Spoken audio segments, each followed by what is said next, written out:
உங்கள் பிரியா. இப்போ வந்து கருணக்கிழங்கு வச்சு சின்னதாக கொஞ்சம் புளிக்குழம்பு எப்படி வைக்கிறதுன்னு பார்க்கலாம். எண்ணெய் காஞ்சதும் வெந்தயம், பூண்டு, சின்ன வெங்காயம், ஒரு பச்சை மிளகா, கருணக்கிழங்கு எண்ணெயிலே நல்லா வதக்கிக்கலாம். தேவையான அளவு உப்பு,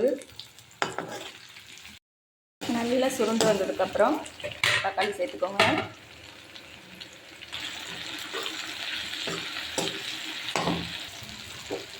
மிளகாத்தூள் கலரி வச்சுக்கோங்க. தேவையான அளவு புளி, பெருங்காயம் கொஞ்சம். நல்லா கட்டியாக கொதிக்கணும், நல்லா சுண்டி வர அளவுக்கு. நல்லா சுண்டி வந்துருச்சு. இந்த ஸ்டேஜில் குழம்பு ஆஃப் பண்ணிட வேண்டியதான்.